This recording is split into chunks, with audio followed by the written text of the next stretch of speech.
Good morning and welcome to Ireland AM. It's Friday, October 6th, and we have a terrific show lined up for you over the next 3 hours. Over to you, Martin and Elaine. I'm so excited. He's better than both of us. I know. This is scary. Like, hi. And he looks great. What's your name? My name is Alex. Hi, Alex. Lovely to meet you. And you. It's great to be here. I'm very happy you're here. I have a son called Alex. Oh, yay. Yeah. We're like twins. Yeah, exactly. I think this is the highlight of my entire year. I'm so Well, you see proud. some of Alex's friends who have come in as well. We'll be meeting them later. You're still our favourite, though. So. Yeah. Thanks to our robot friend Alex for that very special introduction. And stick around this morning because later we'll be joined by some amazing robots who'll be fighting to the death with the help of myself and Katya. Oh, don't kill us. On today's show, the average €1,000 back in their pocket as a result of next week's budget, according to Peter Cleaver-Bradker. We'll have that story and everything else making today's papers. You're getting that extra grand as well, Alex, so you're all in sport. Andy Farrell has made 2 changes as Ireland face a crunch World Cup tie with Scotland, while James McLean has announced his international retirement. The HSE predicts that breast cancer will affect 1 in 8 women in their lifetime. To mark Breast Cancer Awareness Month, we sit down with one breast cancer survivor to discuss the signs and symptoms of the disease. He starred in some of the biggest movies of all time, including The Mummy, Mamma Mia 2 and Sex and the City 2. Funny man Omid Djalili joins us after 8. Now it's over to Kathy, who's not quite as excited as I am about these robots. Good morning, guys. Later on this morning, New York Times best-selling author Heather Morris joins us in studio. In the kitchen, we'll be making some air-fried courgettes and we'll be showcasing some winter prints over on the catwalk. So that is loads coming up on today's show. But I have to say, I am most excited to meet that robot. I'm excited to meet you, Alex. Yeah, I'm looking forward to meeting you too. We love Alex. You're checking him out, aren't you? I'm not checking. Listen, you want to see how he works. Listen, I know I'm terminally single, but if I have to be chatting up a robot, sad state of no offence, Alex. I'm sure you have a lovely lady robot. Eyes up here. That's okay. He's crying. Now He said eyes up here. Oh, I'm sorry. I was looking at your lights. That's all. Yeah. Can't do anything these days. That's how it always begins. Let's go over to the Virgin Media News Hub. Here's Geraldine Lynagh. Thanks, Martin. Good morning. Gardaí are continuing to search for the driver of a car involved in a hit and run in which a pedestrian died in Dublin. The victim has been named as Carol Seary, who was in her 60s and from Finglas. She was struck by a car that failed to stop at the scene at around 9 p.m. on Wednesday night at the junction of Crossguns Bridge in Phibsborough. Yesterday, Gardaí recovered a car they suspect was involved in the collision. The matter has been referred to the Garda watchdog GSOC because Gardaí had interacted with the car before the fatal hit and run. At least 51 people have been killed in a rocket strike on a village in eastern Ukraine. The missile hit a cafe and store in Hroza, one of the deadliest assaults in the war for months. Villagers had gathered for a wake for a local resident when the attack happened. 1/5 of the village was killed.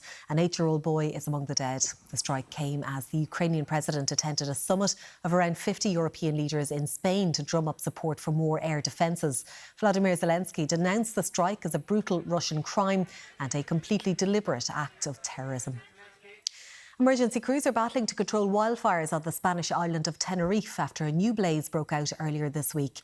3,000 residents have been forced to leave their homes for safety. Back to the scene of the worst wildfires Tenerife has seen in decades to battle more. 2 months after blazes decimated 35,000 acres of pine forest and scrubland in the northeast of the island, firefighters have returned. Even though the wildfires were brought under control in August, they were never fully extinguished due to winds and high temperatures. The blaze, which started on Wednesday, is centred on the towns of Santa Ursula and La Orotava in the mountainous region, away from the main tourist areas in Tenerife's southwest. This time, an area of just 70 acres has been affected so far. Over 120 firefighters and soldiers are taking part in the operation to put out the fire. The island, like the rest of Spain, has been experiencing an intense drought for several years and unusually hot weather so far in October. Trish Laverty, Virgin Media News. The man who opened fire in a crowded New York City subway train last year has been sentenced to life in prison. Frank James pleaded guilty in January to setting a smoke bomb off before shooting and wounding 10 people. No one was killed in the incident, but a number of people were hurt by smoke inhalation and in the panicked rush to escape. A judge sentenced James to 10 concurrent life-term sentences plus 10 years. From the victim who saved another passenger's life by applying a makeshift tourniquet, to the victim who nearly lost her unborn child, to the victim who was shot 3 times and miraculously lived. Dozens of people's lives will forever be negatively affected because of the defendant's heartless acts of terror. Shelling is intensifying in northern Syria following a drone attack on a military graduation ceremony in the city of Homs, which killed at least 100 people and injured dozens more. Syrian government forces have retaliated by shelling several villages in Idlib province in the rebel-held northwest. Footage released by the White Helmets show the aftermath of a strike as volunteers took injured people to hospital. Donald Trump has asked the federal judge overseeing his election interference case to dismiss the criminal charges against him. The former president's attorney is arguing that Trump had immunity as he was not in office at the time, and he was acquitted by the US Senate after his impeachment over events surrounding the January 6th Capitol riot. In the past, courts have ruled that presidents can be immune from civil liability for their actions while in office, but whether that extends to criminal prosecutions remains unclear. 3 people involved in the case of a daycare in New York where 4 young children were poisoned by fentanyl have been formally charged with murder. One of the children, a 22-month-old boy, died. Prosecutors allege the business was a front for a drug trafficking operation. The 3 accused have also been charged with manslaughter and child endangerment. The 2 Dublin stores where the winning tickets for Wednesday night's Lotto jackpot worth €7.7 million were sold have been revealed. The tickets were bought at the Apple Green service station on the Knoll Road in Balbriggan and the Spar shop on the South Circular Road. 2 players will share the winnings of €3.8 million each. They're the 10th and 11th jackpot winners of the year to date. Finally, for now, Prada is to help design spacesuits for astronauts for NASA's mission to the moon in 2025. The fashion house will work with the commercial space company Axiom to modernise the spacesuits used in the mission. A prototype for the new spacesuit has been released. 4 astronauts will take place in the mission to the moon in 2025, including the first woman and person of colour to go to the moon. You need to be chilled to handle Irish weather. That's why Chill sponsor weather updates on Virgin Media One.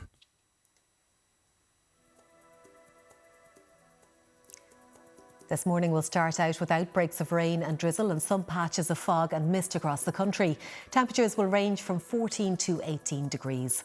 This afternoon we'll see the rain gradually clearing in most of the country with wet conditions persisting in Ulster. It will be breezy with moderate, occasionally fresh southwest winds. Temperatures will range from 16 to 18 degrees. And tonight will be dry with clear spells for most of the country. However, rain will be slow to clear from parts of North Ulster with dry conditions developing there by the morning. Some mist and fog will develop as well. Temperatures will range from 14 to 16 degrees. You need to be chilled to handle Irish weather. That's why Chill sponsor weather updates on Virgin Media One. Now let's check on your morning paper, starting with the Irish Times, with the headline, Budget deals to be hammered out over final days. The paper reports several government departments have not yet agreed their spending settlements ahead of next week's budget, setting up a frantic final few days of negotiation. Average worker to pocket an extra €1,000 in budget. That's the front page of the Irish Independent. The story continues. The average worker will have over €1,000 back in their pocket through tax cuts and once-off cost of living payments as a result of next week's budget, Taoiseach Leo Varadkar has said. The Examiner leads with health service cutbacks to curb spending. It goes on to write that the health service, already braced for record numbers of hospital trolleys this winter, now faces severe cuts in order to address its €1.1 billion overspend. Onto the tabloids, and the Sun leads with Holly's kidnap plot terror. They write that a suspected plot to kidnap This Morning presenter Holly Willoughby has been smashed. The Mirror leads with ex-Garda wife killed in hit and run. It goes on to write Gardaí were last night hunting for the driver of a car which failed to stop after striking Carol Seary, aged 67, as it sped through Phibsborough in Dublin. The Herald similarly lead with hunt for hit-and-run smash driver. They report that her husband Jerry witnessed the fatal collision and was very lucky not to have suffered serious injuries or worse. The Star also goes with this story. The headline reads, hit-and-run car fled Gardaí. And the Daily Mail goes with the headline, PAC urges RTE, give us file on Tubridy's deal. They report that the Oireachtas Committee is considering compelling RTE to hand over notes from the meeting between its former Director General, Dee Forbes, and Mr Tubridy's agent, Noel Kelly, in which Miss Forbes agreed to underwrite the €75,000 a year Renault deal for the former Late Late Show host. Up next, budget payments to HSE chaos. We chat through the top stories making today's papers. Back after this short break.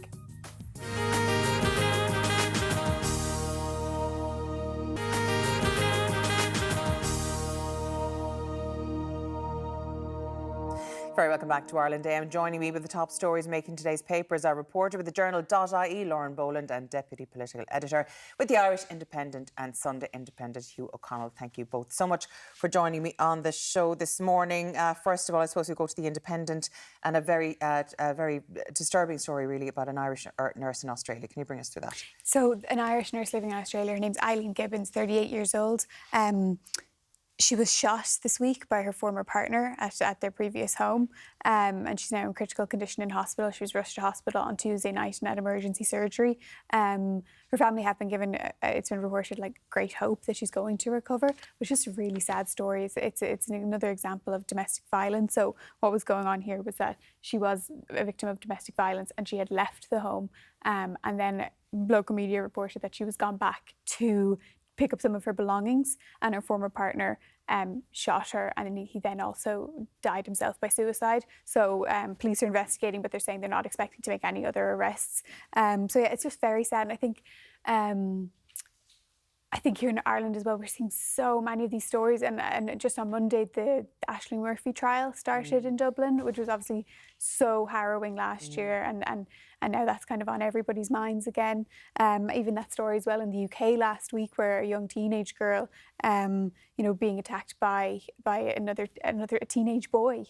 So it really is. It's so sad to see these stories, and especially when, like this, a few of them kind of going around at the same time. Yeah, I suppose, Hugh, when you do look at a story like this, I mean, the statistics are there when it comes to violence against women. She only emigrated 7 years ago, I believe, and it's hugely upsetting for her entire family. Absolutely, and I think they had a 1-year-old child together as well. So I was really struck by a quote from one of the neighbours in Darwin, who said the level of domestic violence in this town is appalling, which indicates that this is, as it is worldwide, a huge problem. And obviously this is awful that this happened, and now her family are making arrangements to try and travel out there to be with her. And it'll be interesting to see, obviously, hopefully, that she'll make a full recovery in the weeks ahead, in the months ahead. I'm sure everyone is now thinking of her and her family at this time. Another story in the Independent today. Hugh, you love it. Lauren, you love it even more. I wouldn't say that now. Every journalist in the country is thrilled at this time of year, of course. It is budget, and there's been kites flying all over the place. What's the latest? Well, the latest is that the Taoiseach has been speaking to my colleague Gabi Agatovitskaita in Granada in Spain, where he's at a European Leaders Summit, and he has said that the budget will have the effect for the average worker of about €1,000 better off next year through tax reductions and one-off cost of living measures. So it's not quite the tax cut that Fine Gael had been pushing for, Fine Gael ministers had been pushing for, but Varadkar is arguing that when you factor in all of the cost of living measures as well, there will be €1,000 of a tax cut. Yeah, and of course, when you look at the other things, I think this calls for more relief for renters in the budget. We're looking at cost of living measures like electricity and fuel and things like that. Yeah. I mean, for a lot of people, do you think it's a bit too little too late, Lauren? It definitely, it's not even going to be as significant as last year. So they've said that those 3 energy credits from last year, it's not going to be anything as significant as that for people. And especially, I mean, in terms of looking at plans for a mortgage, some sort of targeted mortgage relief, so it wouldn't be for everybody. And it might not be particularly significant in the context of just how much interest rates have been hiked over the last year. So I think definitely still a lot to be desired in there for people. A few other things that have been flagged, I suppose, the energy, potentially an increase in the qualified child payment, which is sort of targeted to try and decrease child poverty. He was also talking about, so Leo Varadkar talking about how any sort of tax break for tax cut for landlords that's been up in the air, that will just be for smaller landlords and not for institutional. Exactly, which I think some people will be happy about. But yeah, I think there's not any sort of, I think, major package here that's going to really make a significant difference, because people would tell you €1,000, even if it does add up to that, it is still small in the grand scheme of things. It's probably going to get swallowed up by inflation. Inflation has been falling, but it's still running pretty high. And I suppose the other thing as well is that in last year's budget, it was a unprecedented package, 4 billion of cost of living measures, €600 in energy credits. It was a huge package, I think, which meant a lot to an awful lot of households up and down the country. It had a tangible impact, and there will be some of that, I think, in the lead up to Christmas. But I think a lot of people are going to be disappointed. I don't think the package is going to be as generous this year as it was last year, and I think a lot of people who are still struggling quite a bit are going to find it difficult when the money rolls in, even if it is double payments of some social supports, double payments of child benefit. You know, as we get into next year, I don't think the impact of the package is going to be as great as it was earlier this year. The headlines of it, I suppose, are quite good when it looks to the week-to-week bills for families. Yeah. It's not a huge. I mean, what are they doing with the USC? Have they any notion of what's happening they there? usually adjust the lower rate of USC in line with the increase in the minimum wage. So I think the minimum wage is going to go up to about $12.70, or at least that's the recommendation of the Low Pay Commission. And so the USC will be adjusted insofar as people on the minimum wage won't be faced with USC. It won't be deducted from their salary. But the USC is here to stay. I mean, once upon a time, Fine Gael were pledging to abolish USC. Remember when they brought it for us? It's only temporary because of the crisis. That's right. Such fibbers. Yeah, well, it's here to stay, as I say. I think the Rural Independence Group has called for its complete abolition, but it brings in about 4 or 5 billion a year in terms of revenue, and for the government, that's not revenue it's willing to pass up by getting rid of it altogether. Oh joy, oh joy. Now, speaking of joy, the HSE are looking at a bit of industrial action today with their management and clerical workers. Tell us about that. Yeah, so administrative and management staff are going on work to rule from today, so they're still going to be doing essential work, but things like maybe processing or working towards publishing emergency department statistics, or kind of answering politicians' queries. They're not going to be doing that kind of work. And essentially it's in process at the fact that there are a number of positions that just aren't being filled and or that need to be filled, but yet there's actually a recruitment freeze at the moment on certain grades in administrative work in the HSE. So the staff who are there are finding they're having to fill up, they're having to make up that gap. There are agency workers being brought in some of the time, yet the HSE isn't kind of hiring people to fill those positions on a full-time basis. And there were talks going on between the union force and the HSE, but those broke down yesterday. So that's why now this industrial action has been called. But there's arguments, of course, by the HSE that they've recruited 5,000 people in the last year, I think, in those sorts of positions. Is that right? I think so, yeah. But I think that the issue really is that the level of demand on the health service is driving an increase in the need for more staff, more beds, more facilities. And so this is all in the context, I think, of this huge budget overrun in the HSE, which is in parts leading to this recruitment freeze and attempt to get the budget under control. But then that has knock-on consequences in terms of industrial action like this. And obviously, I think that this is a dispute which has been long-running, and which I think Forsa, the union representing these workers, has argued that they need a better deal. And so that's why they're imposing this work to rule. And this is this grading of staff that's affected by this industrial action. I think it's about 20% of the HSE's workforce. Isn't it like that? I think it's grade 3 and above, and administrative staff as well. So it's quite significant. It's going to have an impact. Don't forget, we're coming into a very busy winter. Or what is likely to be a very busy winter. It usually is. So this will have an impact there in terms of administrative services within the HSE. They're claiming they're being scapegoated as well because there's many problems in the health service, and they're saying, well, why look at us when there's clearly recruitment problem and all the money spent on agency staff, hundreds of millions and things like that on the front line. Yeah, and absolutely. And they're even talking about the fact that we're coming into winter, that there's so much overcrowding as it is in hospitals, and we are coming into winter now, so their services are needed more than ever, and they need to have enough team members to be able to fulfil those services and for there to be any hope of doing their essential duties and those additional tasks that are very valuable in their own way, that they really need to have the boots on the ground to be able to do those.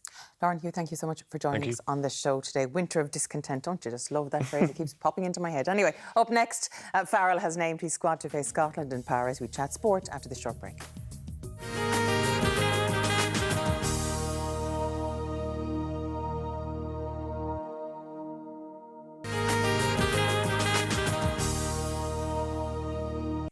Yes, Ireland made 2 changes for their Crunch World Cup tie with Scotland on Saturday, while a Republic of Ireland centurion is ready to throw his boots into the crowd.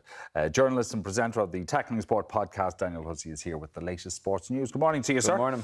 So we're getting ourselves set. 2-week break, and then this crunch game against Scotland, and 2 changes in the team. 2 changes, yeah. It kind of freshens up the team a little bit, and hopefully we'll sort out the line out with Dan Sheehan back, Ian Henderson coming in there as well, which was the biggest fallout from the South African game. In the first 10-15 minutes, yeah. And this will be a test because you presume Scotland won't put as much pressure on the line out as South Africa have. So if we are having those same issues, then I think that's a major flaw going forward. But we were talking about the permutations before we came on air. It's going to be a fascinating game, an interesting game. I find myself a lot more nervous than most people are. So maybe that's just the scars of previous World Cups, basically every World Cup since '87. So. But yeah, like the permutations are, if Scotland win this game by 8 points or more, and we don't get that losing bonus point or a try bonus point, we're out. Now, obviously, there's that hilarious permutation. If Scotland win by 21 points or more, we both score 4 tries, we're both through and South Africa are out. That's Razzie's making sure that doesn't happen under any circumstances. We mentioned some of the previous football tournaments that's happened to as well. So... yeah, I'm a little bit more nervous. I find myself more nervous than other people, but I think people are coming around to my way of thinking in the last couple of days going, geez, we could be out here on Saturday night. Yeah, well they are saying that they're focusing on a win, and hence those changes. One of them, had to happen. Henderson has come in because James Ryan picked up an injury. But both Henderson and Sheehan came on against South Africa when we really needed somebody to come in and make an impact. And they did, and clearly it worked because they're both in. There's a change on the bench as well. Yeah, so Henshaw's picked up a hamstring injury, which actually doesn't look good, not just for this Saturday, but also going forward in the tournament. And if we're still involved. If we're still involved. So there's me. I give out about everyone, and if I was listening to myself this morning, I'd be going, would you stop talking about the potential New Zealand quarter-final and whatever going forward? But he's a massive loss because that strength and depth just gives us McCluskey's great getting him on the bench. Hopefully he makes his first appearance in the tournament, but obviously having that lack of strength and depth, like to bring on Henshaw would probably get in most World Cup teams. To have him potentially out for a few weeks is a bit of a blow, to be fair. But OK, McCluskey, though, was a good replacement. Yeah, brilliant. But he gets in ahead of Keith Earls, and there's a lot of sentiment involved in that. People would love to see Earls involved, but also gets in ahead of Jimmy O'Brien. Yeah, so look, there were big decisions to be made. It'd be nice to see McCluskey get his first appearance in the World Cup. But yeah, like Keith Earls in particular, I think has been popular ever since the Aviva game, and he was great. He played against Romania, started against Romania. It just shows, though, I know I just talked about strength and depth, and Henshaw is a slight downgrade from anyone from Henshaw. But it does show we have options, and there is. We're building a better strength and depth than we had, say, in every previous World Cup. And look, it's hard not to get carried away by this team, because this team has done everything right for the last couple of years. When Andy Farrell, those big wins in New Zealand, the Grand Slams. It's just the scars of battle in the World Cup. And not to talk about New Zealand here, but the New Zealand media are laughing at the fact that we think we're favourites against New Zealand in a potential quarter-final, or we're already talking about a World Cup final. So, and obviously for Scotland, the Scottish media, I'll be doing a lot of listening to other people's media, just to see what, get ourselves out of the bubble. They're saying this is our biggest game in 10, 12 years, and we really fancy ourselves. Basically, we know what we need to do. Come 5 minutes to go, if we're winning the game, we'll be 1 score away from knocking Ireland out and getting through. So I think we will get enough to get it done, whether that's a slight loss or a slight win. Personally, I think we'll win by 6 or 7 points in the end. But I do think come 40, 50, 60 minutes, we'll all be a little bit going, what happens if Scotland win by this amount? But I'm expecting a great occasion. And just on 2 weeks ago, I don't know if for anyone else that might have been out for the game or talking to their friends, it unites a country, and it's a Saturday night, it's prime time, 8 p.m. And it's just a massive occasion that we're all. It is like in the era of social media, we're all sitting there watching the same thing on TV for an hour and a half. I think that's brilliant, and it's going to be on Virgin Media as well. It's on Virgin Media one tomorrow night. Yeah, match build-up and the game itself, which is fantastic. And speaking about the permutations, I thought it was very funny when Andy Farrell said, "Well, Henderson's in the team. He does all the maths." He'll sort it out. He'll tell you if it's going wrong, Henderson will be explaining what we need to do. The probability is that if Ireland do get that win that you've just said that you're expecting them to get, the probability is it will be New Zealand. Yeah. They beat Italy last week by 79 points. Last night they beat Uruguay by 73. Yeah. There's talk of them being undercooked coming into a quarter-final, which I would imagine is just motivation for New Zealand. Yeah. Well, we mentioned the New Zealand media, but I think in general a lot of people were sleeping on New Zealand. I think that performance against France was so bad. It was as bad as they've been in World Cups forever, really, that people thought, so obviously you'd rather play New Zealand than France in Paris. And I think ultimately, if you ask me, you would prefer that. But I don't think the New Zealand media has taken too well to that. And I know Italy were terrible there last week, but I thought that performance was absolutely sensational. They did what they needed to do against Uruguay. I thought Uruguay played well at times, had a couple of big moments. Yeah, and they're an exciting team. They've been a story of the World Cup. And just quickly on Uruguay, because we won't get a chance to talk about them again, it shows there is potential in these Tier 2 nations but World Rugby decides every 4 years is the time they get to play against New Zealand, rather than organising some mini tournaments against these teams. Now, money talks, I understand that, but we've seen in Cricket World Cup where they've closed their shop and had less people in World Cups. It means teams like Ireland have had no chance to develop. And I think here it's the same thing with Tier 2 nations like Uruguay. Yeah, okay. Well, look, to be honest with you, you know, the Rugby World Cup, if you make the quarterfinals, you're in the next World Cup. Exactly, yeah. In the Football World Cup, even if you win the previous World Cup, have to qualify you still again, have to qualify. So, yeah, they do need to make some changes. But New Zealand are, I think, whatever happens, and if it is a New Zealand game, they'll be big. Wins last night in the Europa League for Liverpool. Aston Villa got a very late win. Liverpool left late too to get their second goal. But we don't have time to talk about that because we want to mention James McClean. Yeah. He announced yesterday that after the games next month, he's stepping away from the Ireland setup. What a servant. And I think when people think about James McClean, they should think about the Euro 2016 team he was involved in. He had a massive impact around that era. But those two big goals he got, Austria away just post-Euro 2016. And at that point, when we beat them away, I honestly thought Ireland could turn into this absolutely unbelievable team. Robbie Brady, Jeff Hendrick, James McClean. But that goal he scored against Wales, I don't know about anyone else, but when he scored in Cardiff to put us into a World Cup playoff, I not only thought we were in World Cup, I was looking up flights. Everyone was looking up flights. Let's get to a World Cup in 2018. Unfortunately, that never developed. That was probably as peak as it got outside of Euro 16.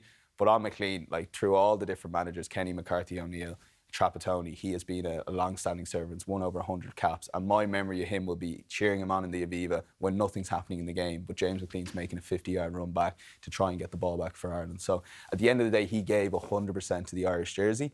I don't think you can say much more about somebody than that and give someone a bigger compliment than that. So for Percy, I was quite sad to hear that news. I understand it. I think it's probably the right time given he is playing in League Two. Yeah. But what an absolutely unbelievable servant for Ireland. And I think he needs to be a little bit more appreciated than perhaps he is over the last couple of years in particular. Just make sure you're in the crowd when he throws the boots into the stand. Good to see you, sir. Thanks for coming in. Don't forget, you can see the big match, Ireland's final pool game against Scotland on Saturday. Coverage gets underway right here on Virgin Media 1 from 7 p.m. We'll be back with more Ireland AM after this short break.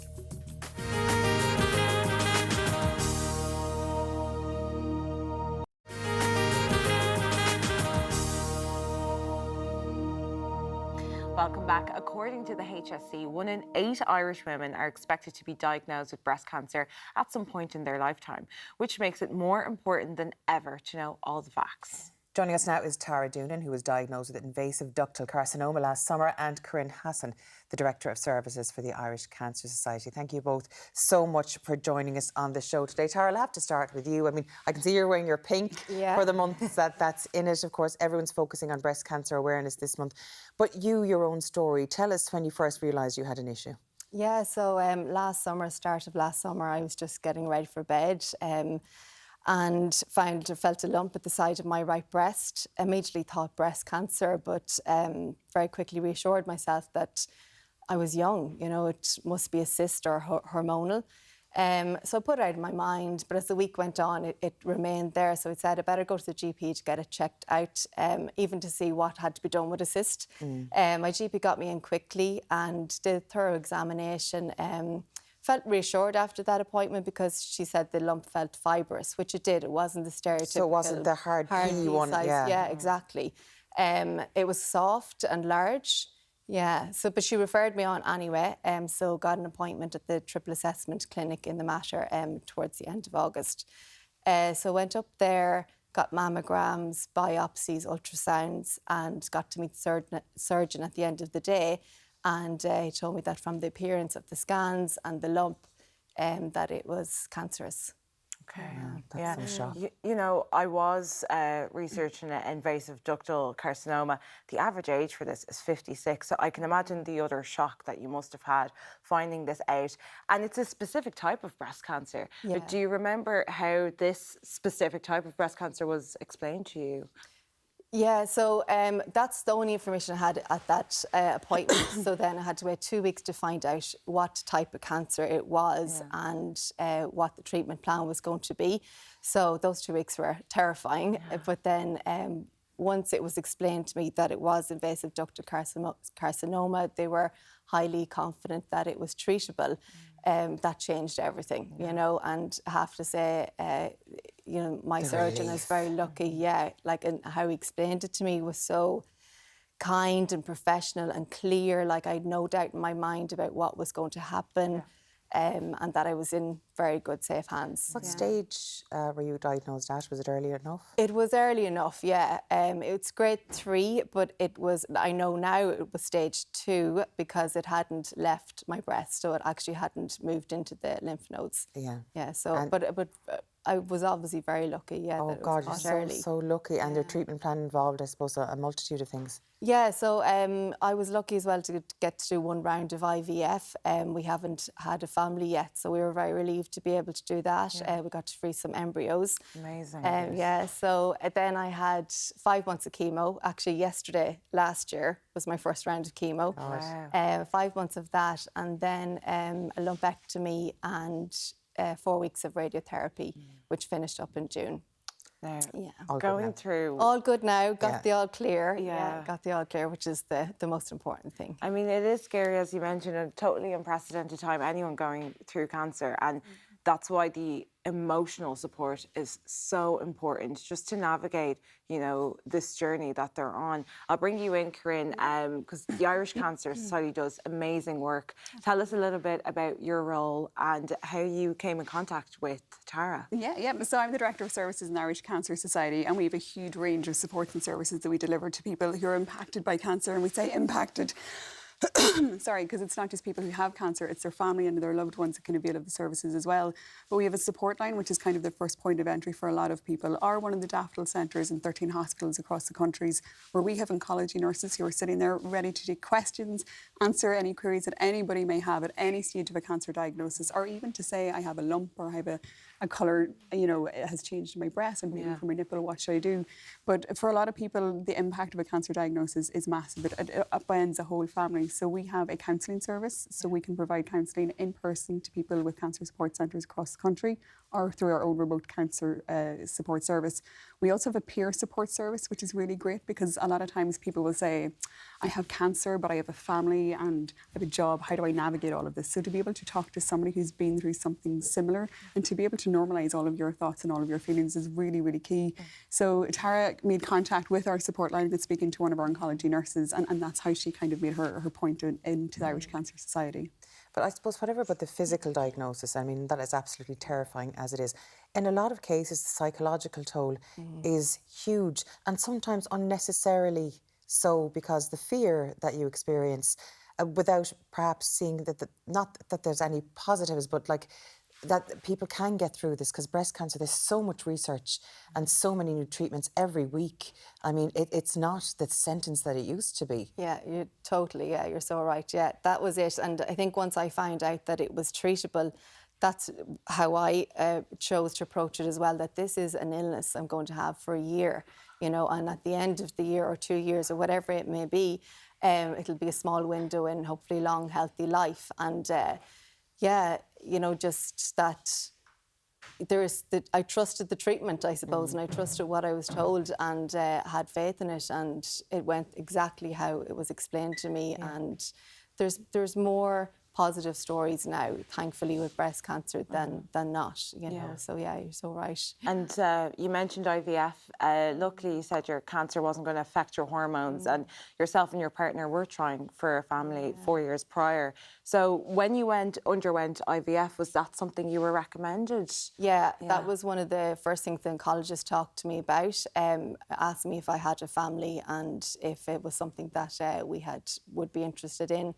And very quickly, I think it was after my first oncologist appointment, I think the next day I was with Sims IVF, who are involved with the Mater Hospital, link up with them. So yeah, it was very quick, didn't get to think about it, didn't need to think about it. But yeah, it's lovely to be able to have that chance. And is it something you're considering now in the future, perhaps? Yeah, once I get the all clear from the oncologist, you know, we kind of know more than anyone else. There's never any guarantees, but it's lovely to have the hope.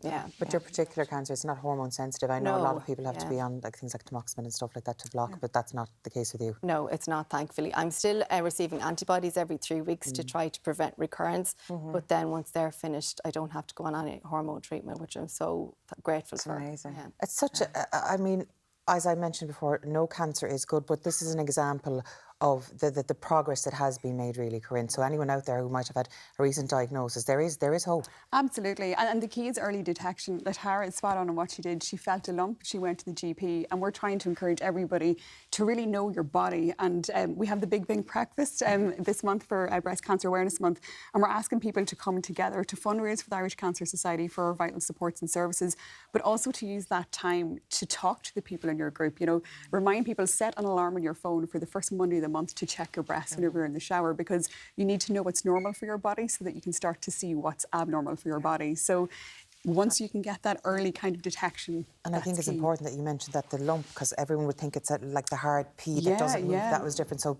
any changes at all, be very aware of. Any change, you know, and that means that you have to know your body to know what that change is. So whether it's just a little bit of swelling, whether it's a redness, whether there is bleeding from the nipple, anything that is different for you, please go to your GP. Thank you so much, both of you, for joining us on the show today. And amazing to hear that you're doing so much better as well, Tara. Thank you. And little embryos are there, yay! Now, and a reminder that you can support funding for Irish Cancer Supports by hosting a pink breakfast or by donating at the website cancer.ie. Lots more to come on Ireland AM. We'll take a quick break now. See you in just a few minutes.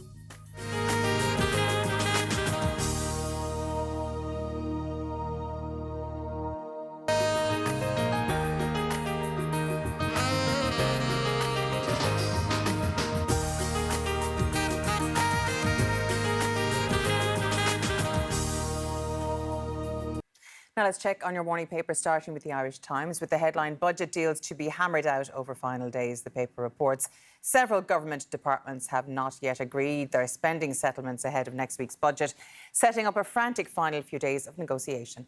Average worker to pocket an extra €1,000 in budget. That's the front page of the Irish Independent.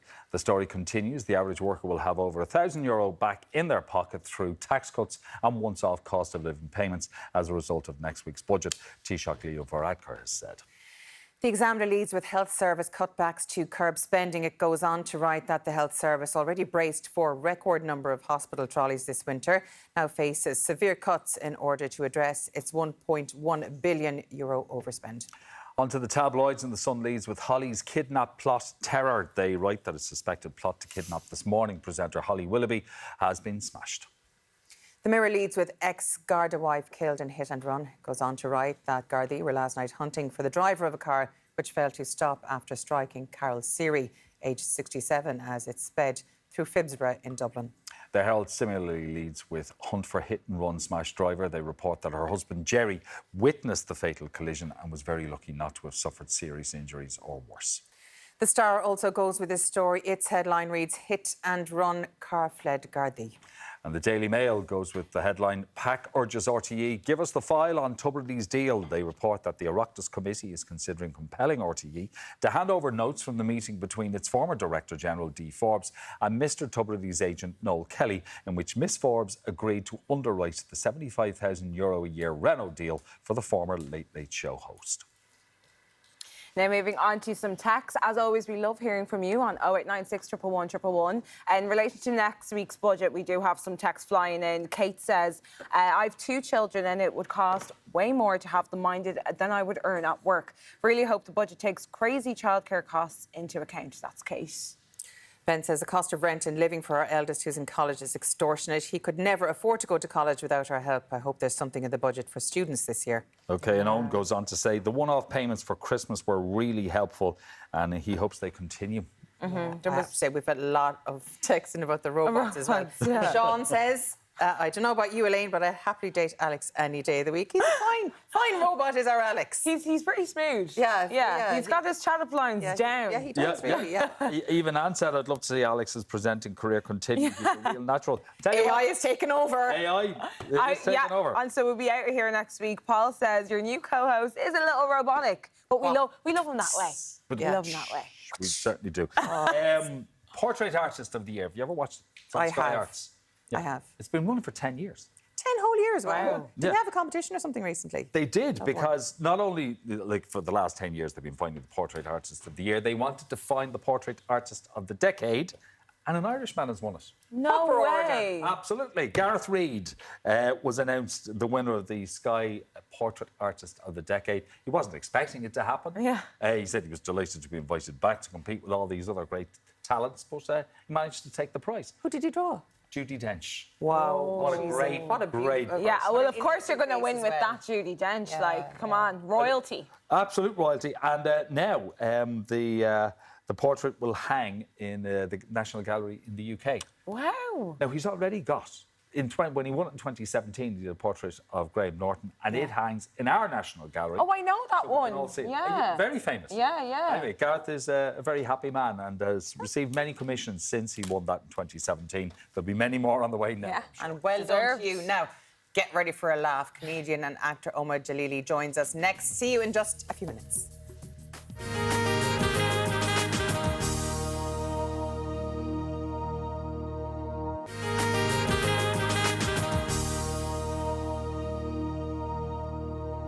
Back. You may remember our next guest from his fantastic appearances in movies like The Gladiator, The Mummy, Sex and the City 2, or even Mamma Mia. Or you may have seen some of his stand-up. There's no end to this guy's talents. We're, of course, talking about the brilliant Omid Djalili, and he's got some very special gigs coming up this month to warm us up with some laughter. So let's see it in action now. I've had so many microaggressions. Even the politically correct acronym to describe me is BAME. BAME, okay? And I assumed as a Persian, because we created language and letters, maybe we will get 2 letters from BAME. Maybe it's Black, Asian, and Middle Eastern. I assumed that, maybe stupidly. Because no, it's Black, Asian, and minority ethnic. I said, what's minority ethnic? Because that's everybody else. I said, so what, I'm in a Poundland bargain bucket. Oh, but it's so nice to have you on the show. I've been watching you for years. Is there anything you can't do at this stage? You pop up everywhere. Well, apparently an Irish accent, because I put something out and everyone said, well, would you please stop with the Irish accent? So I was going to say that, you know, I always hung around with people in Northern Ireland who always said things twice. I was going to say, Martin, what about you, but I've been told not to do that. So no, I can't do an Irish accent. You did that, wasn't it? Yeah, you mentioned Northern Ireland. You went there on purpose in the 80s and stayed quite a while. The 80s? In the 80s, I know. It was a difficult time. It was through the Troubles. And I went to University of Ulster in Coleraine because nobody else would have me.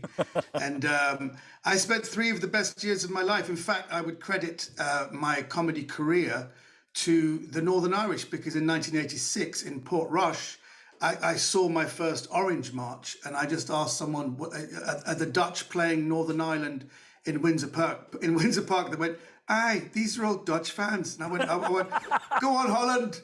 And I didn't realise they were just making fun of me. So I always say thank you to the Irish for allowing me to do my first ever gig at the Eglinton Hotel when I was 22 in Portrush, and also for being so funny, because all the first people I gravitated towards in my stand-up comedy career, I happened to work with Tommy Tiernan, and people like I came up with people like Ed Byrne, Dara O'Brien. So I've always felt a real affinity with the Irish. Yeah, that's a good crew to be hanging out with.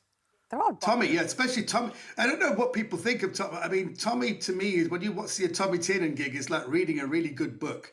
And we did 2 series of something. Unfortunately, Tommy will tell you that we did a series of something called Small Potatoes that was shown during 9/11, and then they just showed a couple of episodes, then the whole series was scrapped. So it was a real shame that was such a good series. And we became really good friends, and it was just such a shame no one ever saw the series.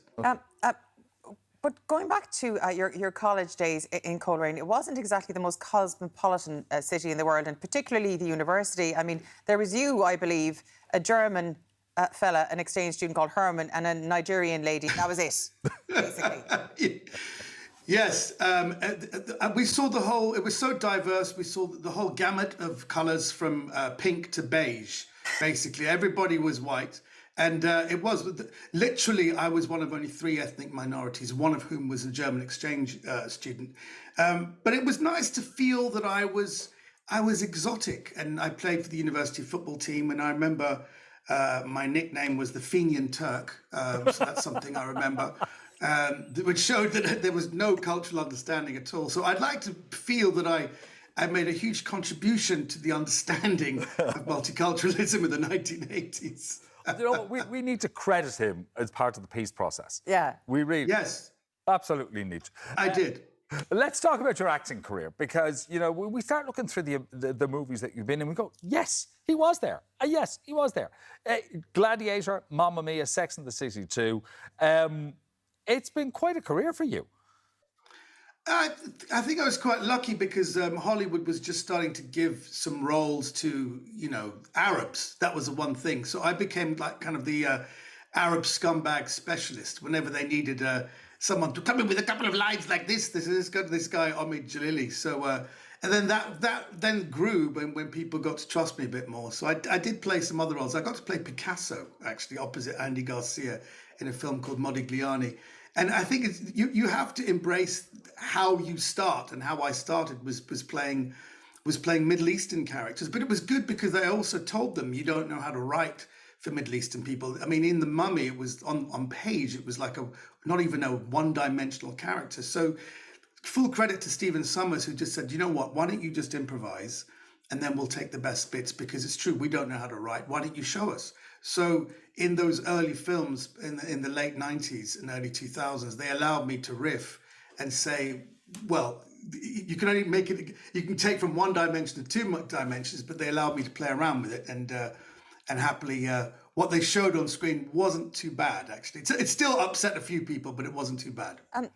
I suppose we can't really underestimate your importance to a certain cohort of people, because, of course, you were a trailblazer, like it or not, you were, when it comes to your comedy. And I believe Whoopi Goldberg had some very sage words of advice for you. Oh, wow. That's such a lovely thing to bring up. Yeah, I got to work with Whoopi Goldberg in a TV series. Yeah, it was Whoopi. It was the lead into Friends in the last season of Friends. And I thought I was going to do this show for the rest of my life.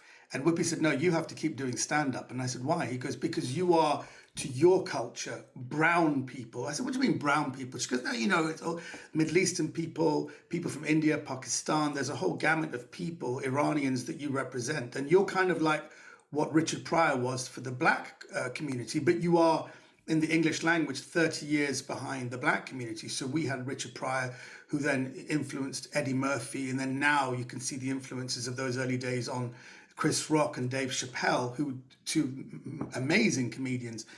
We've yet to see that with your community. So just remember, you're a trailblazer. And actually, it's interesting. I get lovely texts from people like Guz Khan, who has a wonderful series called Man Like Mabeen. There's Ramesh Ranganathan. And it's nice to be the first. It doesn't mean I've influenced them, but it just means that being the first has got a lot of people coming through. And it was Whoopi that said, you just have to keep going. And I said, as long as there's no comparison with Richard Pryor, she goes, oh yeah, because there's no way you're as funny as Richard Pryor. So she made that very clear. Look, you're bringing your comedy back to Ireland. You're going to be here later this month for a tour of north and south of the country. And it will all round off in Galway, which I believe is a sellout. No surprise. It's a sellout, but you're very kind, because you've seen, when I asked them how many tickets have I sold in Vicar Street and at the Millennium Forum in Derry, the answer was, you have sold enough DNA to make a whole person and a leg.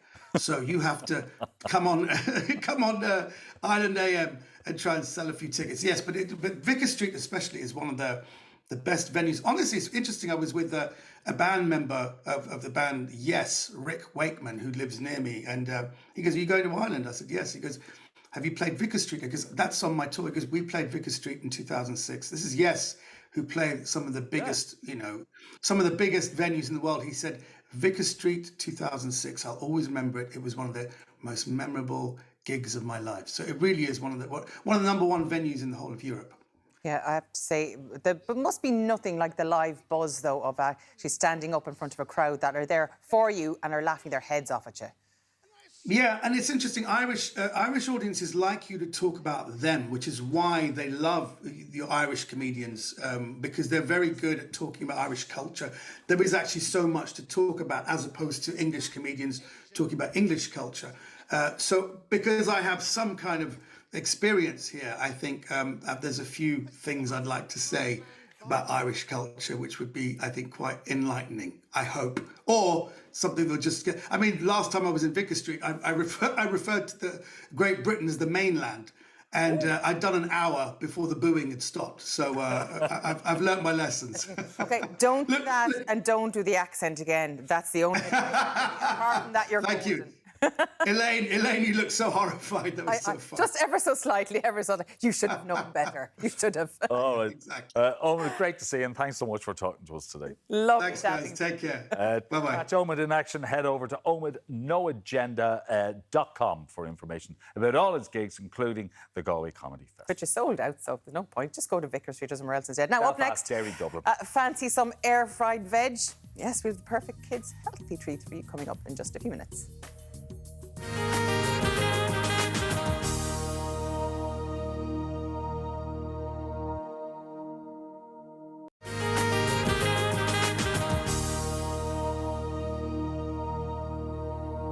Perfect coffee every time. Tassimo sponsors cookery on Ireland AM.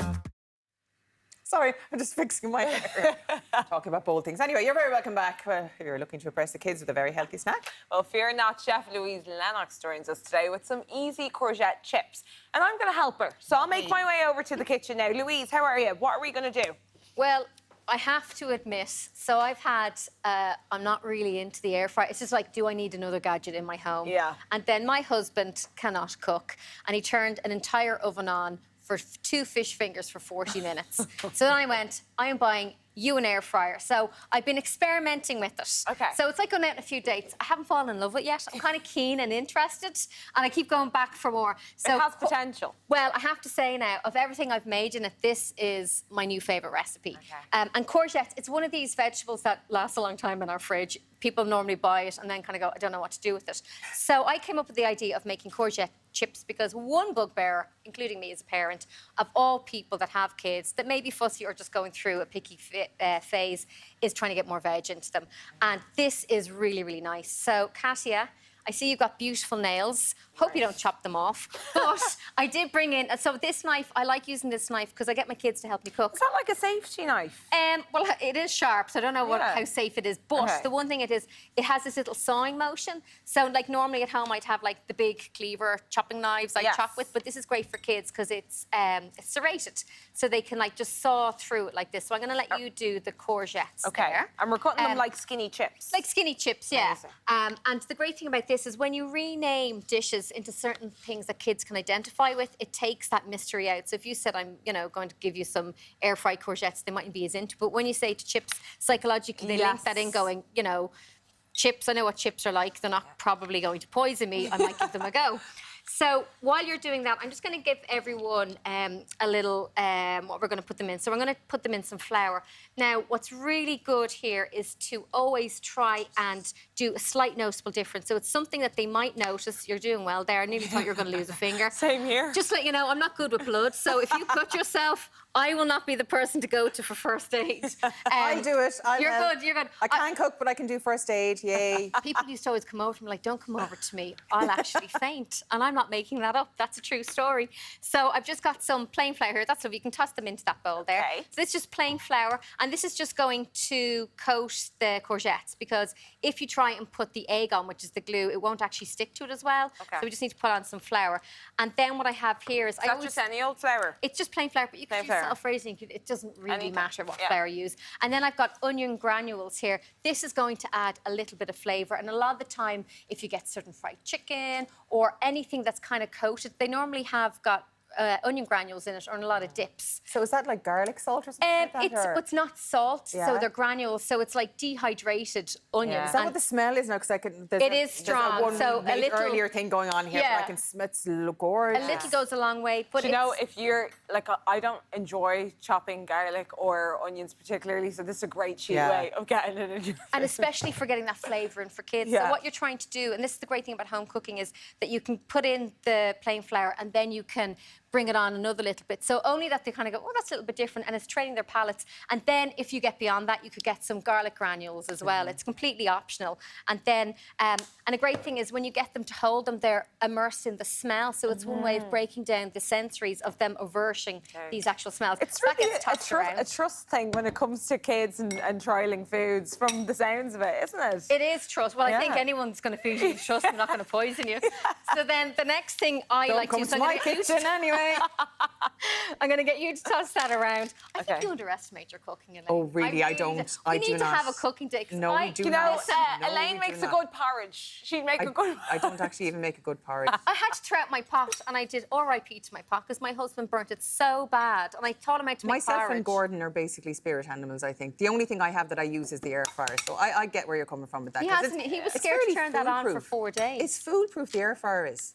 It is. It is. Now, this is a great tip. So a lot of kids, including my daughter at the moment, she's going through the sensory issues and she doesn't like wet things in her hand.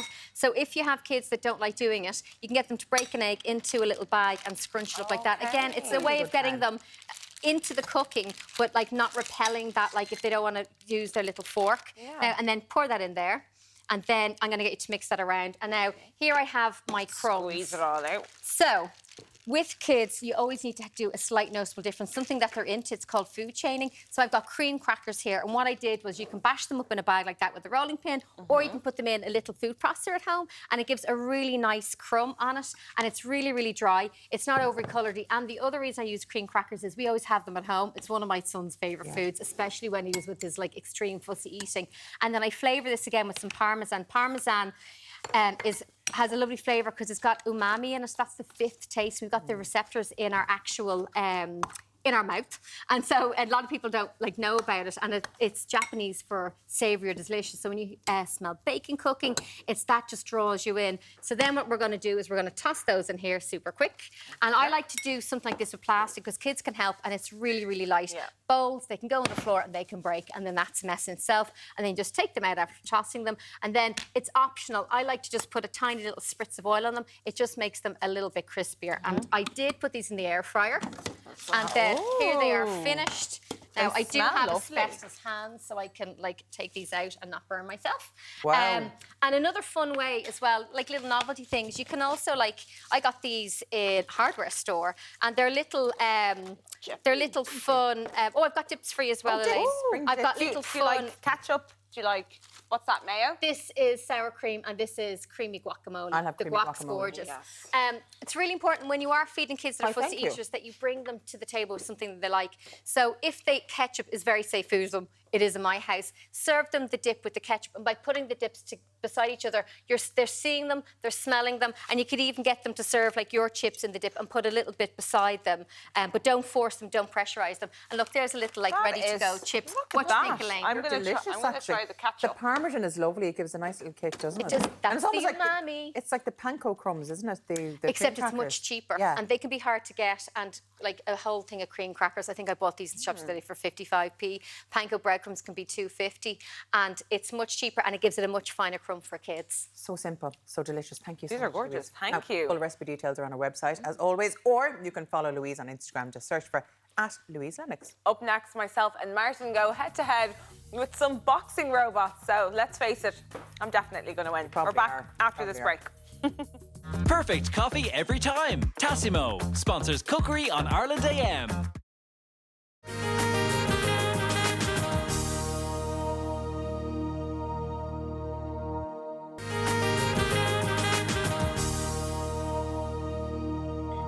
We've been waiting for this all morning. Oh, yes, we have. Welcome back to the show. Fans of the BBC's hit TV show Robot Wars will be ecstatic to learn that the robots are coming to battle it out live in Dublin.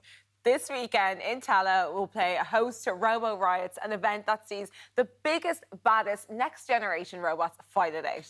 And this morning we're joined by Peter Bedmond with an array of robots, some of which you might recognise. Good morning, sir. Peter. Good morning. Good to see you. He's been Alex for the morning, so nice to see you. It's great to be here. OK, one of the many titles you got is roboticist. That's right, yeah. Do you want to explain to us what that means? So I'm a researcher in Dublin City University, and I research in robotic stuff. And actually, I'm working right now on brain control interfaces. We're controlling robots using your brain waves. Wow. Oh. OK, so like AI is going to the next level. Exactly, yeah. So it's in a medical sense, we can have avatars for people who have locked-in syndrome or that kind of thing. So this is the fun part of robots that we're doing today, but I also do a really serious part of robots. Wow, that's incredible. That is fascinating. Yeah. I mean, there's so much progress when it comes to AI robots. I mean, you guys are the experts here, but are all these robots built by your team? Yeah, well, most of these are built by me and some of my friends. And this one that we have here, this is called Ripper, and that's built by one of my friends from the UK. And this is one of our top-seeded robots in Robo-Rides. No, he looks aggressive. I'm scared of him. Yeah, I'd be afraid of that one as well. Well, this one weighs 120 kilos, and it's made out of Hardox steel, which is a very, very... It's the steel that make tanks out of. OK. So it's like bulletproof. OK. So how would you even think about building something like this? Well, we start off with these small ones. So we've got a small one here, which is called a featherweight. So this is the heavyweight robots, and these ones are the featherweights. This one is called Beauty. And it's much easier to get into the world of fighting robots when we're starting off with these smaller ones. OK, so it's like boxing. Yeah, exactly. The weight limits, yeah. And we do have some familiar robots in the house. You have Dalek and R2D2. That's right. What about them? Are they remote control, or what were they built for? Yeah, so as part of our show, Robo Riots, the main thing is the fighting. That's what everybody wants to see. But it takes time to set them up in the arena for each fight. So while that's happening, outside of the arena, we have lots of different robots. So we'll have the R2D2 will come out, Dalek will come out, we have Alex will come out and talk to the audience and that. And so it's a whole show of entertainment and amazing quite fights. interactive, like with Alex. Yeah. Did you build that R2D2? I did, yeah. This is my R2D2, yeah, I built that. I thought it was the real deal because it looks so authentic. It's screen accurate, yeah. How did you get into this? I actually got into it in 1997 when BBC were doing Robot Wars, and I decided, and nobody knew about it at the time. It hadn't been on TV before, and myself and my friend just said, let's build a robot for it. And so we built a robot, and we've been doing it ever since. What were you doing prior to getting involved in Robot Wars? I was an aircraft engineer in the Air Corps. Wow. OK, all right. Okay, so this is the exciting part of your job here, that the creating. No, wait a minute, even making autopilots and such things. Exactly, autopilots and, exactly. OK. Wow. You say that we live with robots on a daily basis. Absolutely, yeah. Because there's one in most houses in the shape of a washing machine. Exactly. So a lot of times we don't even realise that robots are already doing jobs for us because we don't call them robots. We call them washing machines, but it's actually a robot. And like we have robot cars that are self-driving cars, but they're robots as well. And we're just all of the time these robots are sneaking in and just taking jobs that we don't want to do anyway. Well, we're all worried about Alex. Well, he's been top presenter this morning. He'll be in here next week. The texts have been coming in about him and all. God, he's a hit. But you did mention you were involved in Robot Wars, which everyone remembers on TV. But now you have a new event, Robo Riot. Tell us all about that and where it's going to be. So Robo Riots is on in Tala this weekend, tomorrow and Sunday, and we have 2 shows a day, one at 12 and one at 4, and you'll get to see fighting robots like Ripper. We'll have lots of robots from the UK. We'll have the Irish robots, Dietor. We have Mini Tor here, which is one of the featherweights. This guy. This guy here, and of course we'll have Alex. You'll get to meet Alex and Alex's dog, which is over here, and the dog has a name. This is called Megabyte. Megabyte. Yes. Okay, so don't deny it. Okay. And I'm just seeing the clip there of Robo Riots. Like, they really go at it. Like, it's up until destruction, pretty much. Absolutely. That's the whole idea. We fight and fight and fight until something breaks. Wow. Okay, so that's the rule. And just to show you how powerful they are, we put washing machines into the arena and we smash washing machines around. We flip them. I mean, you know how heavy a washing machine is. When you see that going 12 foot in the air, you know how powerful these things are. Yeah, yeah. I It's a can barely fantastic get one show. out just to make sure that the boards underneath are all right. So these robots are flipping them 12 foot in the air. Wow. Right, so we're going to try our hand at robot boxing. Yes, I have your controls here. Okay. I'm excited. Can I just say, that, I know that we're holding remote controls, and these guys are gonna, they're gonna go at it in a sec. Yes. But is there training involved for the person controlling the remote control? Yeah, we don't let anybody do this normally. There's a bit of a leak there. I can hear it. Nobody light a match. There we go. But yeah, safety first. Exactly. Right. So you should be blue because you're blue and I'm red. No, I think you should change that round. So. Okay. Switch it around. You've got the better. So let me explain how this works. Yes, please do. So this will drive the bottom of the robot. So you'll go forward, back, left, and right. Yeah. And then this will be your left punch and your right punch. Oh, fair enough. Okay. And what your objective is to knock the head off the other one. Okay, let's go. Wait, is it on? We just go for it. Are we ready to go? Are we? Okay, so mine's not working. So let's give control. Okay. You see? Wait, mine's not on. Hello, I think I just knocked the head off her. Okay. Okay. How do I move forward? I can't move mine. Who's next? I keep punching myself. Yeah. We're not very good at this, as you might have noticed. Mine's not moving. I'm actually getting set to give Alex a dig. So what you want to do nice and gentle. Don't go too. So keep this one down. Okay. Okay.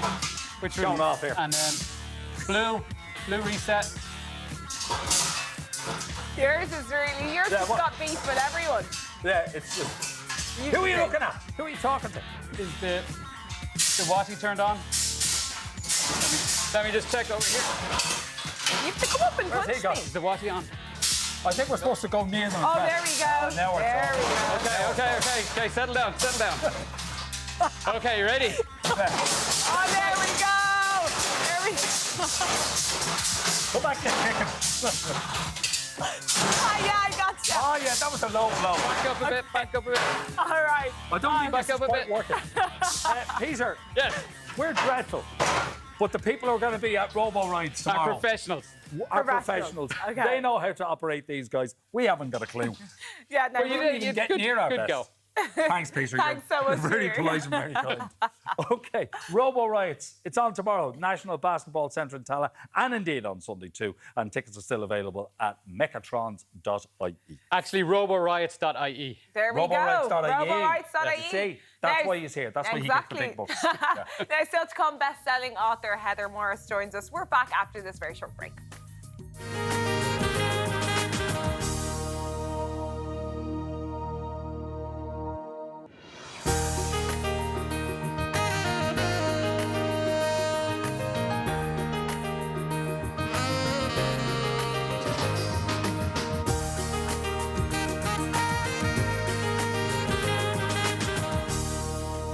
Now let's check on your morning paper, starting with the Irish Times, with the headline, Budget Deals to be hammered out over final days. The paper reports several government departments have not yet agreed their spending settlements ahead of next week's budget, setting up a frantic final few days of negotiation. Average worker to pocket an extra €1,000 in budget. That's the front page of the Irish Independent. The story continues. The average worker will have over €1,000 back in their pocket through tax cuts and once-off cost of living payments as a result of next week's budget, according to Taoiseach Leo Varadkar. The Examiner leads with health service cutbacks to curb spending. It goes on to write that the health service, already braced for record numbers of hospital trolleys this winter, now faces severe cuts in order to address its €1.1 billion overspend. On to the tabloids, and the Sun leads with Holly's kidnap plot terror. They write that a suspected plot to kidnap This Morning presenter Holly Willoughby has been smashed. The Mirror leads with ex-Garda wife killed in hit and run. It goes on to write Gardaí were last night hunting for the driver of a car which failed to stop after striking Carol Seary as it sped through Phibsborough in Dublin. The Herald similarly lead with the hunt for the hit-and-run smash driver. They report that her husband Jerry witnessed the fatal collision and was very lucky not to have suffered serious injuries or worse. The Star also goes with that story. Its headline reads, Hit-and-run car fled Gardaí. And the Daily Mail goes with the headline, PAC urges RTE, give us file on Tubridy's deal. They report that the Oireachtas Committee is considering compelling RTE to hand over notes from the meeting between its former Director General, Dee Forbes, and Mr Tubridy's agent, Noel Kelly, in which Miss Forbes agreed to underwrite the €75,000 a year Renault deal for the former Late Late Show host. Now, a lot of texts in relation to budget concerns flying in. Leanne says, really hope there's some help for people renting in the budget this year. Ryan also added, will there be anything in the budget to help farmers? OK, Paula says there's talk of people on the €220 weekly disability allowance getting a cost of living bonus. Hope this is true. Would be great to get €220. Isla says, will there be help with petrol costs? I can hardly afford to fill my tank each week. And Richard said, investment in mental health services is vital. I hope to see something more on this in the budget. OK, Maeve makes a good point, though. How are they overspending by so much in the health sector and waiting lists are still so long? Something needs to change. What's the overspending of, like, almost $1 billion?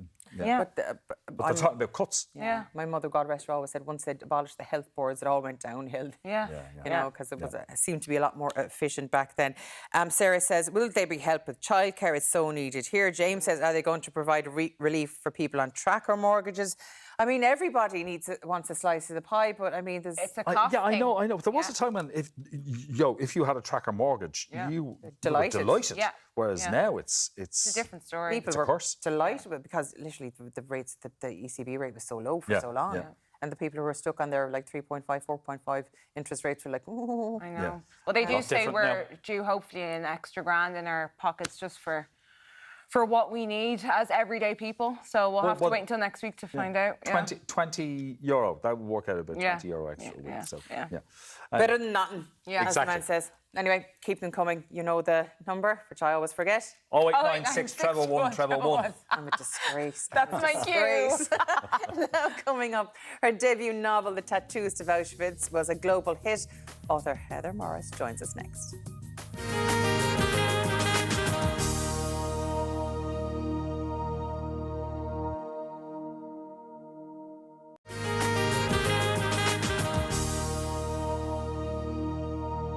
Very welcome back to Ireland AM now. In 2018, author Heather Morris released the best-selling novel, The Tattoos to Auschwitz, and everything changed. Yes, the book sold millions of copies worldwide, and now there's even plans to adapt it into a TV series. Off the back of that success, Heather has returned with her latest novel, Sisters Under the Rising Sun, a tale of resilience in the midst of World War II. Good morning, Heather. It's so lovely to see you. Good morning. It's delightful to be back here. And you've had some journey to get here, I have to say, but it's all to talk about your new novel. Where did the story come about? Where did you come across it? Hey, this is set in my theatre of war, the Asia Pacific. Yeah. And that's what I grew up knowing about. And little snippets came to me about some Australian nurses who had been held captive by the Japanese in the jungles of Sumatra. And I started looking at that and digging into that. And then I found somebody who actually had an aunt who was one of those nurses. Wow. And so working on telling that story, a name kept coming up in all the testimonies and the few memoirs that I found. And that name was Nora Chambers. I went, who is this woman? Who is this English woman? Why is it that all these people are crediting her with saving their life? What did she bring to those 3.5 years in that camp? And the answer was music. Music? Wow. Music. Okay. Lives. Yeah. Okay, this is a Japanese prisoner of war camp. Yes. I can't imagine there were very many instruments. So not a one. Not a one. So what did she do? Here's the brilliance of this woman. She'd actually trained at the Royal Academy of Music in London, so she knew a thing or two. And they had choirs, because they used to entertain themselves, the women. They'd put on plays and skits and dress up and give concerts and had choirs. But Nora wanted to take it one step further because she was classically trained. Where's my Beethoven? Where's my Mozart? I want Schubert. I want Tchaikovsky. So she trained some 40 to 50 women for their voices to be a vocal orchestra. Wow. Wow. And they sang Mozart and Tchaikovsky and Ravel. Okay, I'm just thinking of the reality of that place, because that's just a place of, well, hunger and brutality. Yeah. So for music to lift their spirits to that point where Nora's life is celebrated. Well, yes, because what was happening was every Saturday night, with the power of that music and the power of all those 500 women at the end of every concert, together singing the national anthem of Australia, which was God Save the King at that time, the national anthem of the Netherlands, because there's a large group of Dutch nuns and Dutch colonial women, and the last song they sang was for the English women that were there, which was Land of Hope and Glory. You know, those Japanese soldiers that were there to brutalise them and just keep an eye on them, they often wept when they heard that. Wow. And the captain, the Japanese captain, would ask for an encore. See, music is a universal language, really, isn't it? And it touches everybody. And when you're in the horrors of a prisoner of war camp, be it somewhere like Auschwitz, as in your debut novel, or in Japan or in the Asia, in Sumatra, it's just, it's something that can actually give you the will to live, I think, and the will to fight. Well, it was enough for many of them to get them to the next Saturday night to do it again, to hear it again. What are they going to perform this week? Is it Mozart? Is it Tchaikovsky? Because they would train on a different piece of music for each week. Okay. As this was happening, as the Japanese were starting to invade, Nora put her daughter onto a ship to try and pack her off to safety. Did you get to meet this lady? I think her name is Sally. Sally, 8 years of age. And, you know, her mum made that decision. My husband's critically unwell in hospital in Singapore, and I have an 8-year-old daughter.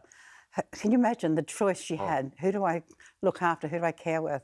So, yes, she sent 8-year-old Sally away with her aunt and 2 little cousins.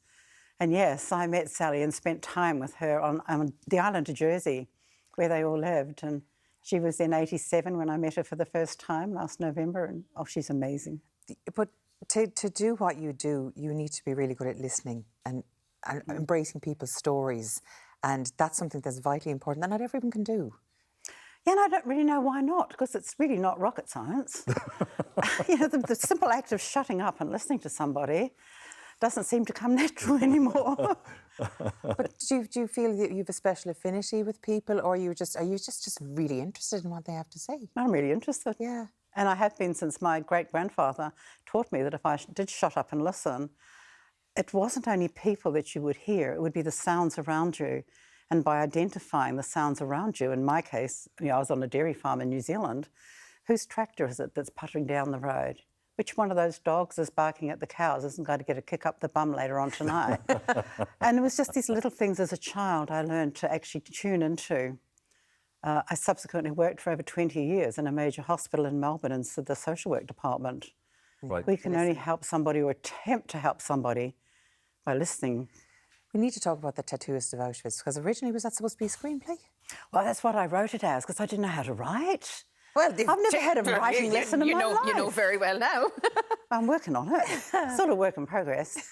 But yes, when I had this incredible story from Lolly, I thought, well, I don't know how to write a book. I found that you could learn, if you could try, the formula and the rules of writing a screenplay. Learn those. Act 1, 2, 3.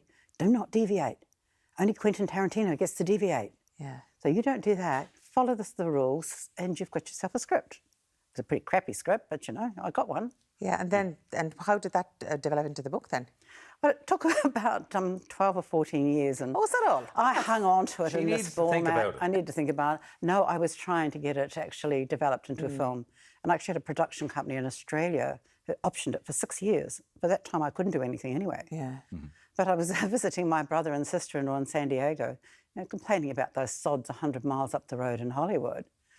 And my sister-in-law just kind of looked at me, fed up with me going on about this story, and just said, oh, for goodness sake, write the thing as a book and get on with it. You were like, light bulb moment. All right, then. I'll give it a go. I gave it a go. And millions sold. Yeah. Millions. It is a fascinating story. It is a novel. It's based on a true story. But again, like Sisters of the Rising Sun, based in World War II. Do you have a fascination with World War II, or just that time in history?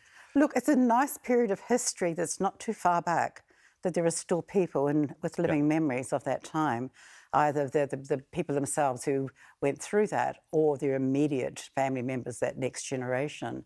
So they're really a good source. I mean, I'm not going to attempt to write anything like Hilary Mantel. I can't go back that far because I don't have the wherewithal, I think, to create those stories. And but it is important because, as you said, for someone still in living memory, to remember them and know what happened in these places, like Auschwitz, like Dachau, like Birkenau, all these places. Unbelievable horror. Yeah. absolutely unbelievable, her. Did you find it difficult listening to the story? Well, with Lolly, it was interesting because, I mean, he was in my life for 3 years. He did not tell his story from beginning, middle and end. He couldn't do it that way ever. It was months and months of snippets, of vignettes, little storylines that were not connected. And it was just a matter of becoming his friend and spending time with him that it unravelled. And I started to see, oh my goodness, what have I got here? Who is this person I'm spending time with? He's living history and he's talking to me. Yeah. And it's finally making the screen, isn't it? We've got Harvey Keitel, I think, is playing. He is. It's all filmed. It's post-production. Wow. And who's playing your good self? This is the one I love now, Martin. I don't know about you. As I said, pointed out to you, you've got to remember, I was with Lolly some 20 years ago. Younger, thinner, blonder. So the delightful, the wonderful, amazing New Zealand actress living in Hollywood, Melanie Lynskey. She is absolutely so talented. I mean, we've seen her in things like Yellow Jackets recently. Amazing, amazing. So she wouldn't wear my lipstick. Why not? We had this little conversation and she said, you know, if I have to wear your shade of lipstick, I'm going to look like a clown. So I had to say, OK, I'll forgive you. I'll give you that one. I'll give you that one. Well, I'll let you off with the lipstick. Yeah. All right, fair enough. It is fascinating. It's going to be a 6-part series. Yes.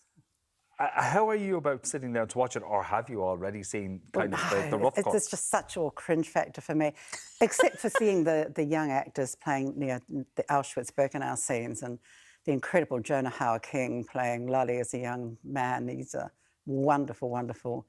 Anna Proshniak is Gita, stunning, couldn't have been better cast. And to get the German actor Jonas Ney to play Beretsky, he steals a few 2 scenes, I think. Oh. Okay. Look, see, and you're saying it's cringe factor. I think it's absolutely amazing. Your original idea has now come to fruition, so it's brilliant. Listen, it's been a delight talking to you. Thank you so much. And of course, thank you both. That's a brilliant book there. Yes. There it is. In all good bookstores now. A reminder to you that Heather's book, Sisters Under the Rising Sun, is available now in all good bookshops nationwide. Up next, are thin eyebrows back in style? That is the burning question. I sure hope not the one, so Tim, with advice on how to create the perfect brows. That's after this short break.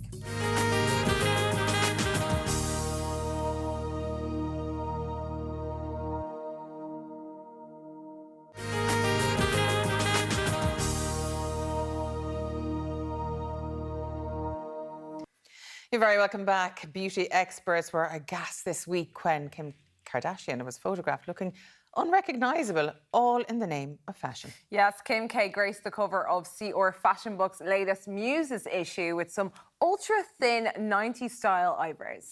So are thin eyebrows the new beauty trend, or should we stay far, far away from them? And exactly how should we be caring for our eyebrows? Eyebrow specialist Libby Murray from Elysian Brows joins us. Thank you so much for joining us on the show today. And please, God, say it ain't true.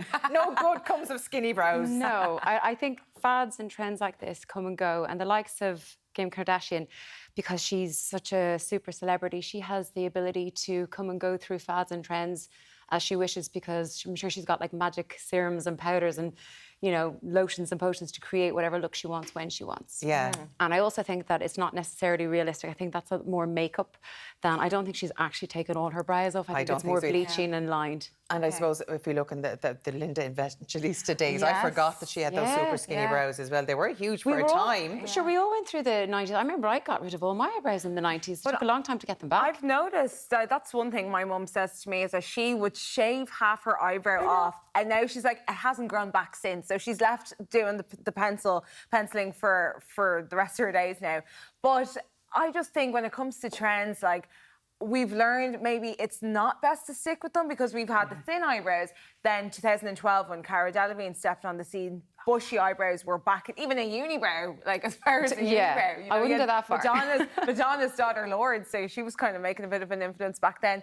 But what do you make of the trends today? Like, is there any trends you think you could predict for 2023 and 2024? So I think because there's the fuller brow has come back, and I do think it's going to maintain that. We're not going back to skinny brow anytime soon. I think the fuller, more natural brow, where people, they look a little bit more unkempt and they're more natural. I think the over-structured brow is slightly moving away. And I think we're kind of going with a slightly unruly look. The brow glaze, and people call them, like, I suppose, the laminated brows, the ones where they're all stuck up. That's a really popular trend, and I thought that was going to phase out, but it's actually growing. Like, we're getting. You told me years ago that was going to phase out. I know I did. Because I hate it. I actually don't like it myself, but we get so many requests. We're really busy with it. But I also think that it is a trend that I think over time will soften. And just to be a little bit more structured, maybe more natural look then. I think it's kind of an in-between. Yeah. See, the thing is, when you're going to follow a trend, you have to realise that you don't have the same eyebrows or the same face structure as the celebrity you're looking at or the influencer that you're looking at online. And those individuals have a very specific look that that works for them. So you need to find a shape that suits you and your face shape and will always look best. I mean, trying to kind of replicate somebody else's eyebrow shape is not always going to work for you, be it colour-wise or shape. And we have to remember that eyebrows, they frame the face and they're so important. Hugely important. So if we want to translate a look we see from an influencer or celeb onto our brow, what's the recipe? What can you show us? So you can take small little bits out of it, and what I would always say is, work with what you've got. You cannot create something out of nothing. And there are people who have naturally thin eyebrows, and I would like to see, obviously when you're shaping the brows, you need to kind of work with the natural shape as opposed to trying to put something like, if Erica here had really super thin eyebrows, we wouldn't be trying to create a shape that she already has. So what we tend to do is, like, obviously we recommend that you brush your brows. So that's just a little spoolie and brushing it up. Yeah, so this is like a spoolie brush. Yeah. And then Erica's brows are not overplucked or anything, just lightly shaved. No, so we always thread. We obviously say you never, ever, if you're doing this yourself at home, never tweeze above the brow because the hairs grow back thicker and stronger. They don't pull out the same as they do below. You always have to make sure that you're pulling the hairs with the tweezers at a slanted position, always in the direction of the hair growth, and never pull above the brow. Leave that to professionals because it's not suitable. So one of Erica's is done already, and we're going to replicate how to do that now. So. What do you say about the brow razors? I'm criminal for that. I do that. I'm sorry. Yeah, don't slap me on the wrist. But I get a razor sometimes. That I do above your. But I was doing it above, so I shouldn't be doing anything. See, above well, if you're slicing the hair, if you realise that when you pull a hair, unless the bulb of the hair, the root of the hair comes out with the tweezers or whatever you're doing, the hair doesn't go through the normal growth phases that it would naturally do. So it ends up continuing to grow, so it's thicker and stronger. You have a very thin pencil here, I noticed. So you're just automatic pencil, so automatically it doesn't have to be sharpened. Yeah, so it just tiny little strokes up, kind of mimicking the natural shape of the brow. Exactly.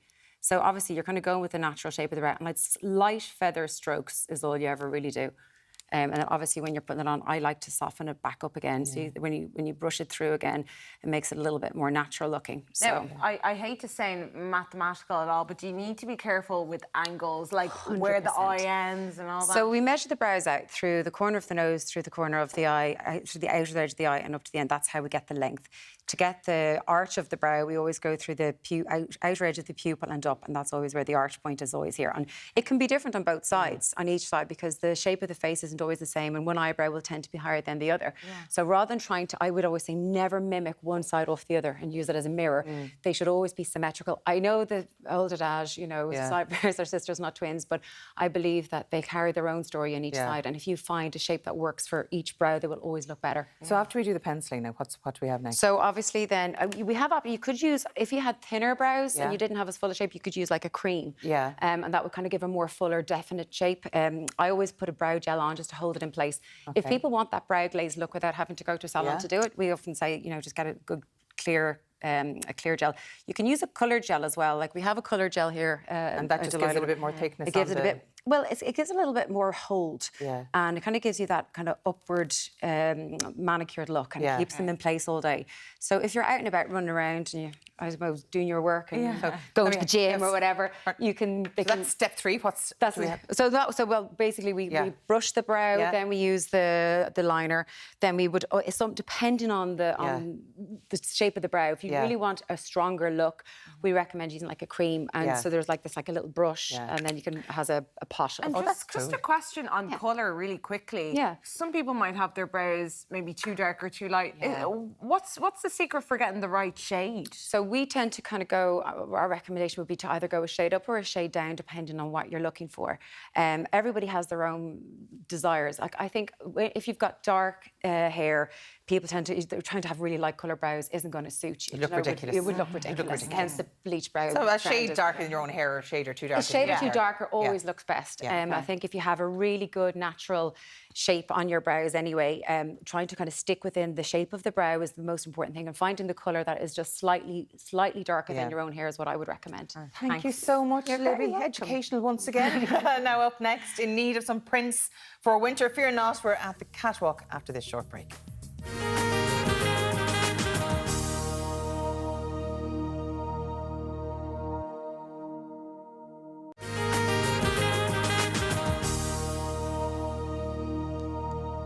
Very welcome back. Well, wondering what prints are trending for the winter months ahead?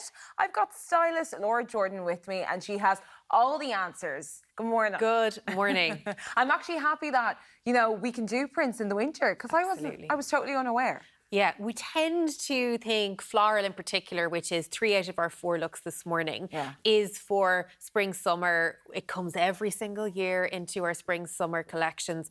But this year we're seeing it brought into autumn, winter. And what we want to do is be careful about the prints we choose to make sure they work well with tights, boots, and something warm over your dress or print or whatever it might be. Amazing. So where do we start? What's the first look? We are starting with autumnal colours in a really delicate floral. So this is quite a detailed print, and it has a lot of depth and texture to it, but we can still pull out the black as the base, meaning we could easily put it with tights.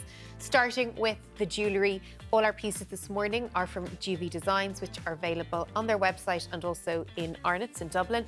Here we have a really simple relic collection, starting with the hoop, so again textured, and then moving down towards the necklace. This is from the Merman collection. It's double-sided, so you can decide which side you want to wear on any given day.